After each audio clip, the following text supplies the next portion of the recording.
Maman. Ça va de seli. On va venir vite. Maman. Digi la marti. Na way medemi. Comme salmino yonno do Marietta sa. Ne wodi. Ayangilo ari ha joni kadi. Tan o rokkani mi hande non dañmi occasion tan bimi yomi yaton mi salminam.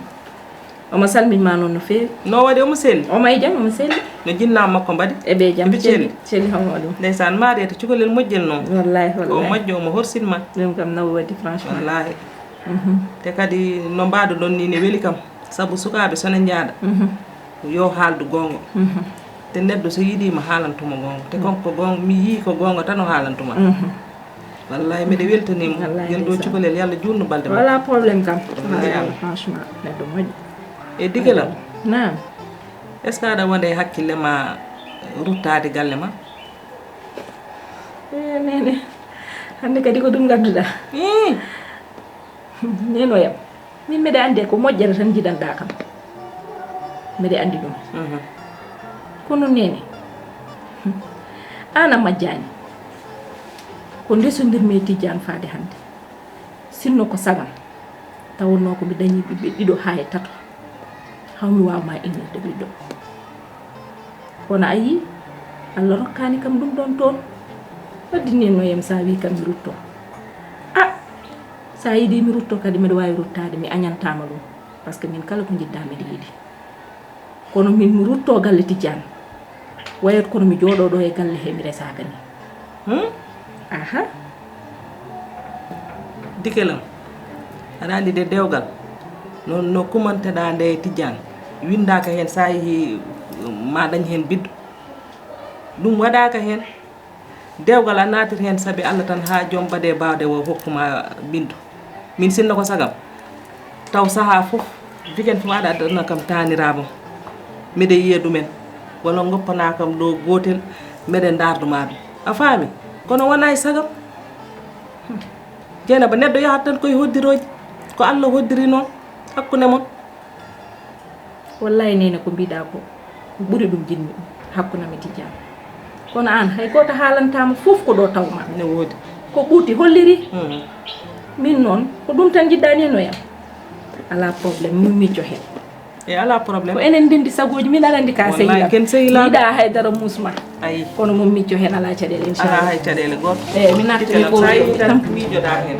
D'accord ala problème ya.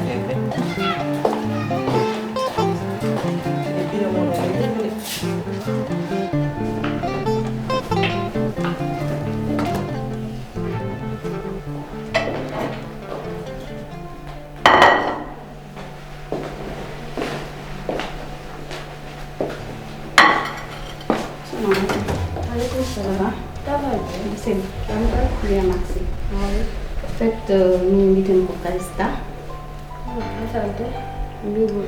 Moi, je sais que je me là. Ah bon? Si, là, je me là. En fait, à dire comme le premier de ma 2 mois. Rien de plus. Puis, maman de Nata de Yalt, de Nata sur le carré de la Art. Mais ça fait des années. Je suis le taxel arabe no fonto. Apa di kan Ada ni kunjun mana ndem. ya raɓɓiɗin koyɗe ma e suudu kaari mi yiɗa artude ɗo mbeɗa tawma toon walla mbiɗa yima aɗa sorte e suudu makko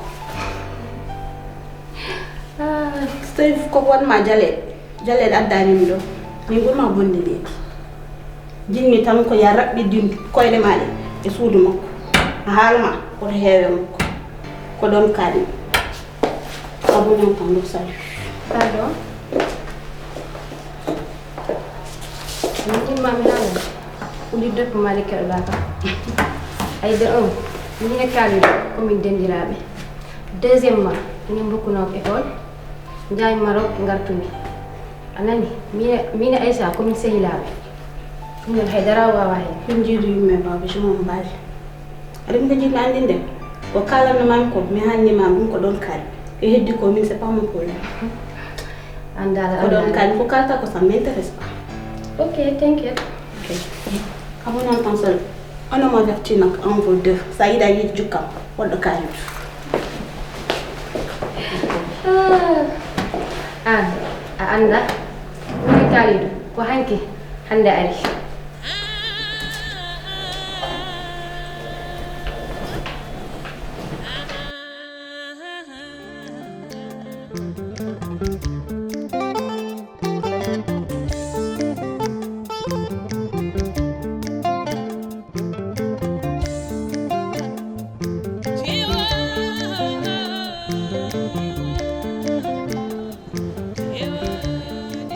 vraiment bela moɗi kam gada peño sangane mbaɗɗa déplacement étrangement garɗa aussi ƴewdemi kono musika men ko gueɗel gotel sari pourquoi jaɓata joɗade gala men teɗa heewi gacci titidu hande mi wawa joɗade franchement peut être gongol lawol sami ari mi jooɗo au fait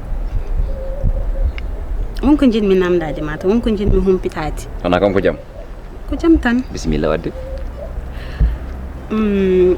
won guel goto mbiɗa yiyama galle kalude en cousine makko denɗi ko aɗa andi holmo kalen mbaɗa andi mo kalata par ce que aɗa andi kam galle kaliden aɗa andi wonɓe toon ɓe foof woni toon kesso ko goto woni cousine makko bon ko cousine makko ok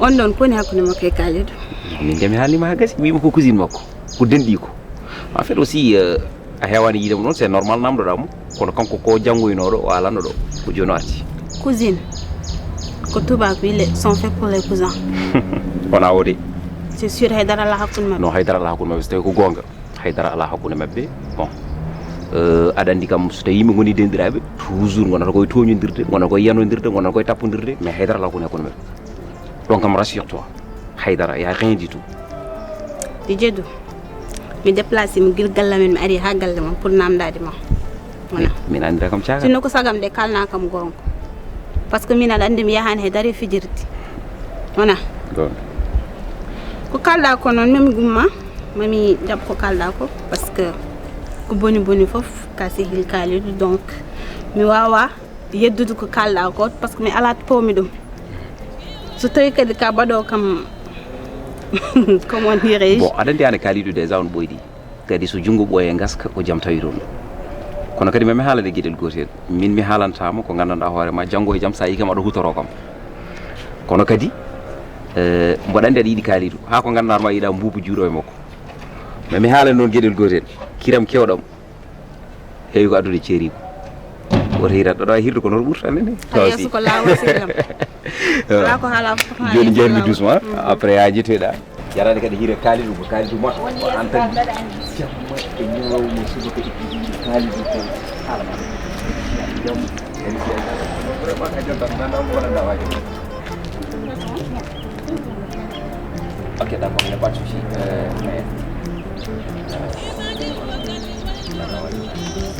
merci beaucoup merci jarau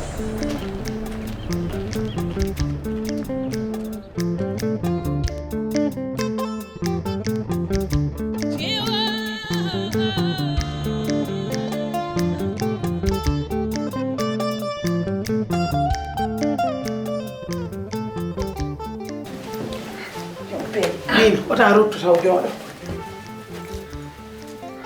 amnata jenmi ko keɗoɗa kam ay ɗo gonmi ɗo hooram de no uddi sabu Zahra il faut mi ƴeewa neɗɗo dariɗo hay somi yoɓat ɗum mbimam hay so million ngay sappo noon jomum namdi kam ene jaranimi min ka yero ɓuuri million ngay sappo dewgalam ngal e gallam o sukabam ɓe no calodiri ni welanimi joni noon jinmi ko ƴeewde neɗɗo sabu neɗɗo saɗa yana e muɗum tawata kada yamɓiɗo laaɓi joni noon ko ɗum woni probléme am wonmo miijimi ɗo joni hol yon sehilam goto ne wiye julde mono hoɗiɗo Grand Dakar ay gorko resatno tan rewɓe joyo suuɗa ɗum hane suuɗa wiyete dewgal joni aɗa resa neɗɗo aɗa suuɗa less debbo ma tinata sirli ay on wonmo andi on toppi action o haw andi oɗon haw yiiti rewɓe ɗo foof haw yiiti oɗon mbima so ngari oɗon ha waɗi oɗon action haw yiitimo an on to woni amnata on to hetti omon ɗo de joni noon wa sese ala min mi haalani haala omon ɗo suko gorko on to woni eyo mi nodda julde somi noddi julde eyo mi mo jogi numéro makko ha joni on de somi yejjitan inde wiye kisma joni noon ala somi gayni gortoyoɗen nodda sehil ma o o tottuma numéro kay ala problème sabu ko way noon lettinta ko muñe hen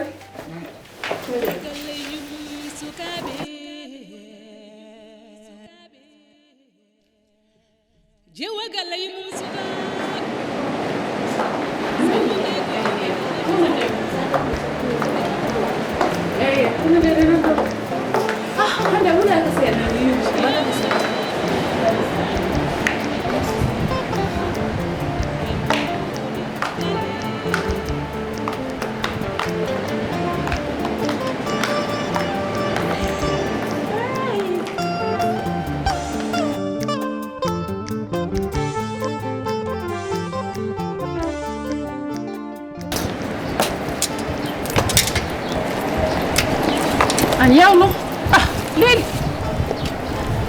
allo oui ça va Moussa mbadda mawɗum ni jabda min ɓuuri eyyi ko ɗo gonnomi galle Zahra min jaltat inchallah mo wonan merci beaucoup à tout à l'heure merci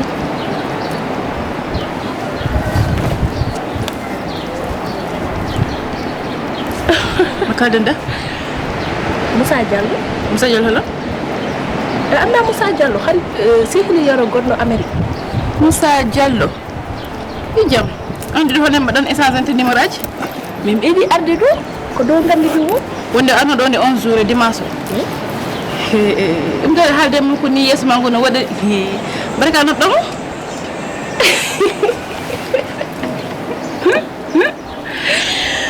ɗum wawa wonde ka noɓɗomo tiyo tan an ɗum to ɗamno comme ɗum ande ni jahet min de mi naji sey mawɓe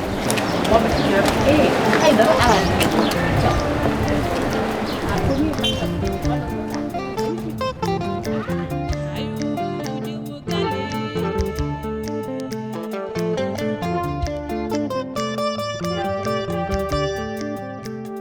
C'est bien. Ça fait 11 millions. Oui. Ok. C'est bien. Ala ka jambara kam. Ka ligotol kadi. Jon eko heddi hen. Bon, pour le moment, so on a immeuble mahon den e banlieue. On est gondo Guy Fatou Maygo. Ah ouais, R+3. R+3. Ouais. Bon, pour le moment, il y a hankadi golle de ngasi. Mais heddi hankadi ko finition. Konko peinture gagné donc heddi ko monijo ar wala palle mum quoi. OK, portrait de hajoni ngaran. Non, heddi ko quelques réglages. Bon, d'ici fin de semaine on ma porte du fof ngar quoi. OK, c'est bien. Pour le moment, don min tolni quoi, mais on hankadi golle de fof ngasi quoi. C'est bien. Vraiment. C'est bien. C'est bien. On ko jinna mami halande. Bon, mi yejjitno konko Yacine woni e galleji gondi e nder banlieue bon mo ƴettuno hen 2 chambres 2 chambres 2 chambres ƴettuno hen donc gila nden mboɗo yinno haalande me koko yalti e haggilam sa yi ko tagi joni ari haggilam o yo dumbuno min nulino toon wajiɓe ɓe jehino toon gam dartoyde galle o mais ndeɓe gari nde ɓe tawi ko 2 chambres o na waɗi fermé ko ɗum andini kam ni hankkadi ɓe natti hodde e galle he quoi Yacine e hoore mum kanko jetti ɗon 2 chambres ou bien sehili Yacine ko Yacine koye indemo ko chambre aji ƴettirno mais garannoɗo ene yooɓo il paraît ko waji goɗɗo bon d'ailleurs sah na jaami ha nder nde bon j'ai bien étudié et j'ai vu que c'est des marabouts qui étaient là-bas ko marabout hodno e chambre aji parce que si je me rappelle bien la fois passée wajumo wondi o tawino kam agence noddi kam min jewti o wi kam vraiment omo wonde ceerno mawɗo ceerno il paraît ko wiyete ni ko ceerno Modi bon finalement ko ɗum andini kam ko ceerno parce que d'ailleurs no haalde ɗum min j'ai déjà eu mon marabout par la suite noon mbaɗmi remarque oɗo waji wonɗo min pottuno ko ɗum andi gandumi carrément wadde ko ceernajo honno e galle mais nak koye inde Yacine tottirmi ɓi chambre aji quoi vraiment oɗon inde mboɗo nana ɗum inde Modi oɗon mais Djiby comment c'est fait que ɗum ɗon fof ganduɗa ɗum guila nden ha joni haalnanima hen haydara peut être ko erreur tan d'une part mais cikkannomi ko Yacine ɓamdi e ma rek no arata mo ƴetta toon chambre aji ko ɗum tan cikkannomi ko c'est vrai peeje mum ɓuuri ɗon encore Yacine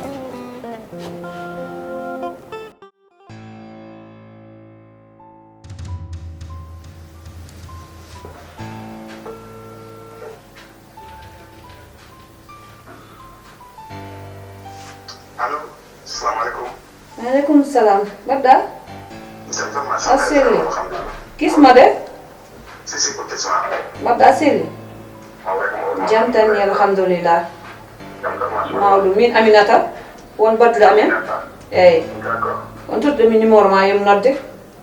D'accord. Aha, no wiye Julde. Julde. Grand Dakar. Ah, ok. Julde Grand Dakar, si, je vois. Won émission jinmi mbaɗana amen ha